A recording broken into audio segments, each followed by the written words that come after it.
Thank you for joining us for this look at some of the best stories from KPBS News. This week, I'm Maya Trabulsi. Coming up, what is it like to spend time in an ICE detention center? We hear from a detained surfer who is now free after 4 months in federal custody. Plus, the role of drones in America's military. KPBS is given access to special training at Camp Pendleton. And saying goodbye. The departing director of the Museum of Contemporary Art San Diego looks back on the past decade under her leadership. We are going to start with important work in measuring one of San Diego's biggest quality of life issues. KPBS was up early Thursday morning for the annual point-in-time count of our homeless population. Videographer Mike Damron and reporter Jacob Ayer joined a group of volunteers to see how it's done and why it matters. It's 3:45 a.m. in San Diego's City Heights neighborhood. After a brief meeting under the lights at Copley Price Family YMCA, dozens of volunteers set out in small groups. In cars and on foot, they head into the darkness. Choice Little League, and this is where they hang out too. Okay. They're doing this in unison with about 1,700 volunteers at dozens of sites across the county for the point-in-time count. We hope to do as many interviews as possible, and that's where we're going to collect demographic information, things like age, if somebody's a veteran, any subpopulations that they might belong to, and a little bit about their story. It's a one-day snapshot to track sheltered and unsheltered people experiencing homelessness. That includes Julie Overton. She's 57 years old and lives in her car. She says she became homeless in San Diego after losing a job and getting evicted back in 2013. Since then, I've had a couple of jobs, but they don't last. The car breaks down, something happens. When you're homeless, something is always going to happen. It's hard to keep a job. Overton says she needs stable housing. She wants to work and is frustrated. You can't expect people to get jobs and take care of themselves if they don't have a home. There's no stability. Last year's point-in-time count showed a decrease in the number of people experiencing homelessness in the region. Last year's volunteers counted 9,900 people in shelters, cars, and living outside. The effort is led by the Regional Task Force on Homelessness. Tamara Kohler is the organization's CEO. She says despite the progress, older adults like Overton are one of the greatest concerns. From when I got here 8 years ago to today, it's a significant amount of our unsheltered population, a 55 or older population like we haven't seen. And that's why we do the point-in-time count. The trend data is so important. We also are seeing more people in vehicles. We're seeing more families. Kohler admits the process isn't perfect. It doesn't count people who are couch surfing, people who are in jail, or in a motel. But it's needed for federal and state homeless service funding. She says those funds aren't as reliable as they've been in past years. It funds housing, it funds shelters, it funds the wraparound supportive services.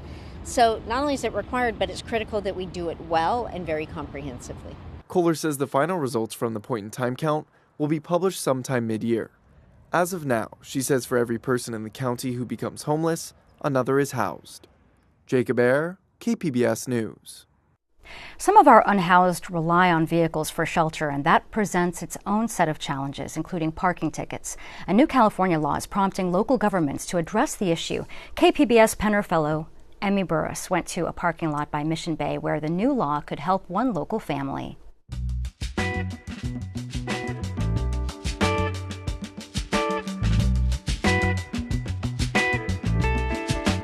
You get so mad. I swear I used to keep them all, but you get so mad at them every night. You just grab the paper and just throw it out and don't even want to look at it. Astrid Alessio lives with her husband and 2 young daughters in the Mission Bay parking lot.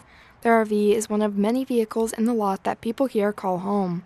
Plastic lawn chairs at the door of Alessio's camper create a sort of porch. Alessio's little chihuahua sticks his head out of the passenger side window. The family's bicycles sit in a rack on the back of the RV.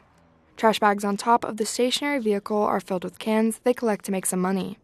Alessio and her family ended up living here after their house flooded in the record-breaking storms of 2024. She used tax refunds to buy the mobile home, which is now broken down and too expensive to fix. We don't have enough money to go and get our registers up to date, our tags up to date. And with that and the tickets and feeding our kids, it's really hard. I wish they could do something about it. At the beginning of January, Alessio said she had gotten about $1,000 worth of tickets in less than 3 weeks. California recently passed a bill to help people avoid falling into the cycle of debt. It makes it clear to local jurisdictions they can reduce or waive parking fees in extreme cases of documented homelessness or financial hardship. A City of San Diego spokesperson said they have not changed any policy on parking citations. But other areas have changed. A La Mesa City spokesperson says they are now reducing and waiving parking fees for low-income individuals under the new law. San Diego County, Lemon Grove, and Oceanside now reduce fees for qualifying individuals. V.T. Doe is a sheriff's lieutenant with the county. He says someone qualifies for a reduction if they are receiving public benefits or have a monthly income that is at or below 200% of the federal poverty line. The county decided not to offer total waivers at this time. We don't have a form of accountability with a flat waiver, then it's tough for us to beat that balanced approach. The legislation also lifts any time limits on when a person can request a payment plan after receiving a parking citation. Before, most jurisdictions had an 120-day window. Back at the Mission Bay parking lot, Alessio thinks expanding that window might help, but with tickets coming in every day, she doesn't know when she'll ever finish paying them. Rows of large vehicles surround the bay, many of them home to families like Alessio's, and many have parking tickets on their windshields. Parking is prohibited at Mission Bay Park every day from 2 to 4 a.m. Alessio has received multiple warnings that her vehicle could be towed. She's usually asked to go to a parking lot that's meant for overnight stays before being ticketed.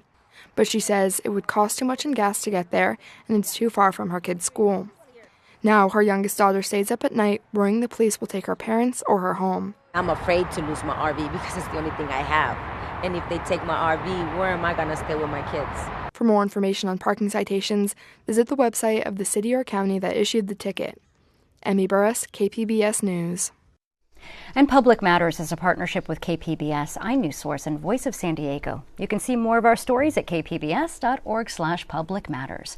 From housing to potholes, cities need money to pay for public services. KPBS Metro reporter Andrew Bowen tells us about a new effort to suspend the new parking fees in Balboa Park and what that would mean for the city's budget deficit. Since the start of paid parking in Balboa Park on January 5th, there's been a significant backlash. Museums say attendance is down, pay stations have been vandalized, and residents have complained about confusion with the online portal where they can purchase parking passes. Council President Joe LaCava today joined two of his council colleagues to propose suspending the parking fees for city residents. Non-residents would still pay between $10 and $16 per day, or $300 per year. LaCava acknowledged if the city council approves the change on February 9th, there would be consequences. First, simply a reduction in revenue that we were counting on to balance this year's budget. In the next few weeks, we will be discussing mid-year adjustments to keep us on track for a balanced budget. The cuts that will be announced soon will have to be deeper with the reduction in revenue if this proposal is ratified. Also today, the City Council retreated on another parking policy they had previously agreed to, charging at some parking meters on Sundays. Councilmember Stephen Whitburn said he could support that change only if residents who live near the parking meters could purchase a permit that gives them unlimited parking on Sundays. But it soon became clear there was no majority that could support that permit program. The proposal died a quick death. I agreed to this permit process as a way to try to minimize the impact on my residents, but if we can move forward without having paid parking in my neighborhoods on Sundays, that is what I support, so I will withdraw the motion. Without the residential permit program, parking meters in residential and mixed-use neighborhoods will remain free on Sundays. After the back-and-forth discussion, the city's independent budget analyst had a warning for the council. It is certainly council's decision whether or not to implement this fee. There are consequences to choosing not to implement it, and those consequences are the need to identify revenue elsewhere or to identify corresponding cuts. The city council and mayor are now heading into a difficult and contentious budget season. They'll have to cut spending on things like libraries, parks, infrastructure, and public safety faster and more deeply than they had originally planned. Andrew Bowen, KPBS News. An immigrant surfer who was detained by ICE after accidentally wandering onto a Camp Pendleton beach has been released. KPBS reporter Gustavo Solis says a federal judge ruled that ICE violated the man's constitutional rights by detaining him indefinitely. Hagop Karinian spent 4 months in the Otay Mesa Detention Center. ICE agents arrested him in August, after he accidentally wandered onto the Camp Pendleton beach during a surf trip. A few days after Christmas, a federal judge ordered ICE to release Karinian. The judge said ICE had violated his due process rights. Karinian says life in the detention center was depressing. Terrible food, men constantly crying, and lack of sunlight. It's hard to get sun. I mean, the only outside you see is maybe about a 50 foot by 50 foot square area. His girlfriend, Tambra Sanders Kirk, visited him as often as she could, and she noticed the physical toll of detention. Because he looked really pale when he was in there. One thing that kept him motivated throughout this ordeal was the thought of eventually reuniting with his dogs. That's one thing I want to see so bad is my dogs, you know. I miss them so much, especially Pepper. I knew she'd go crazy when she see me, yeah. And although he's now free, Sanders Kirk says that Karinian is still trying to put his life back together. When he came home, he didn't have his work permit. They didn't give it back to him. They didn't give him his driver's license back. So he had to go. He still doesn't have the work permit, but he's got a temporary license finally. Court records show that Karinian was born in Lebanon and came to the U.S. as a 5-year-old in 1975. After 2 nonviolent drug convictions in the 1990s, ICE placed him under something called an order of supervision. That order requires Karinian to check in with ICE on a regular basis and avoid getting in trouble with the law. He has never missed a check-in. The federal judge said that ICE violated its own rules. Immigrants under orders of supervision cannot be detained without a written notice or a formal hearing. Karinian got neither. ICE did not respond to questions about this case. Sanders Kirk says it is wrong for the government to target immigrants who follow the rules. Those people are doing the right thing. They're going the right procedure, and they're taking them in to detain them. That's not right. You tell them to do it the right way, they're doing it the right way. The couple has mixed feelings about their ordeal. Sanders Kirk says the country is headed in the wrong direction. I'm embarrassed to say I'm from the U.S. But Karinian still has hope. Overall, it's the best place to live. I wouldn't want to live anywhere else, actually. It may be, but with our president right now, the things he's doing.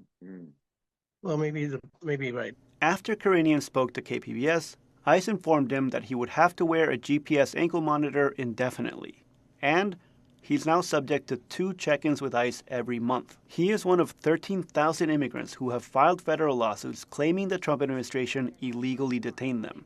It's unclear exactly how many are still in detention. Gustavo Solis, KPBS News.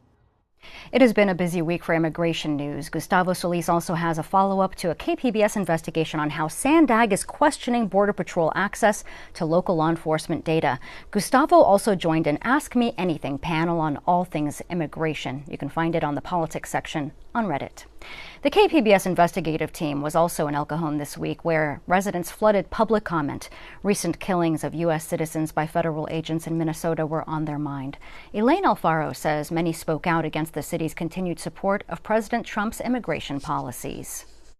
An El Cajon City Council meeting was once again the setting for public clashes over immigration. This time it came after the killings of U.S. citizens at the hands of federal agents this month. Last February, council members in a 3-2 vote approved a resolution declaring that El Cajon is not an immigrant sanctuary city. This despite San Diego being a sanctuary county and California being a sanctuary state. Alicia Aguayo was among those who protested outside council chambers on Tuesday. She also spoke during the public comment portion of the meeting. I am from East County. I was born and raised in East County. I own a home in East County in El Cajon. And these are not our values. They're trying to get the attention of this federal administration, and they're out here in office not to serve the people, but to serve their own goals. Many joined Aguayo in condemning the resolution and immigration enforcement, including council member Gary Kendrick. He spoke of California's state immigrant sanctuary law, known as SB 54. First of all, SB 54 was passed in the first Trump administration, and the federal government at that time sued the the state of California, and you know what? In federal court. And the state won. So it is the law of the land. While most of the speakers at the meeting were against the city's resolution, a handful voiced their support. In an interview with KPBS after the meeting, Mayor Bill Wells said he thinks critics are mischaracterizing the resolution. We're not asking our police officers to break the law. What we did was we voiced our opinion that the federal law supersedes the state law. That's it. The council has not made any plans to address the resolution at future meetings.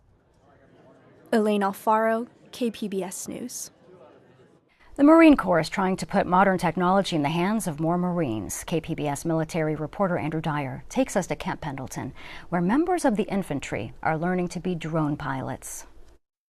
Marines work together to fly the Neros Archer first-person drone. Members of the Marine Corps attack drone team based in Quantico, Virginia, have been training these local Marines to fly. Today, they're learning to crash. Kind of. Lieutenant Colonel James Nyland is the director of schools at the 1st Marine Division. And what that'll look like is you'll see one will be the actual pilot. There will be another Marine who's the team leader, who's also serving as a navigator, who's watching in a screen what the pilot is flying. So the pilot will have goggles on, and then there will be another screen that he'll be able to watch. He'll see exactly what that pilot is seeing. The pilot will guide the drone to its target where it'll detonate, all in first-person view. It does feel like a video game. Lance Corporal Nicholas Miller is an anti-tank gunner with 3rd Company 7th Marines. He's also a newly qualified drone pilot. While the drones might be flown like in a video game, he says with the Archer there's no easy mode. It's hard to start off. You have to be very gentle. The controls are, very finicky, and there's no assistance at all. And he says flying yourself into a target takes some getting used to. It is kind of strange, but it's also cool at the same time.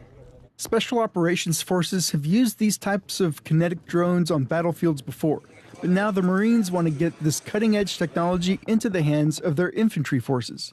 Nyland says it's also very, very cost-effective way for Marines to use a system that's incredibly lethal, to have effects that typically, at least within the United States, we saw in technology that was much more advanced. Or much more expensive. Reporting from Camp Pendleton, Andrew Dyer, KPBS News. Sign up for our newsletters to get a list of our most popular stories. Here are some from this week. ICE arrests in San Diego, a breakdown in 3 charts. Oceanside eyes e-bike seizures following a sharp rise in safety complaints. And an El Cajon museum takes visitors back to the frontier days of the Old West. Frontline health workers at Kaiser Permanente continue to strike this weekend, and this follows another work stoppage in October. KPBS health reporter Heidi DeMarco says they're part of walkouts happening across California and Hawaii.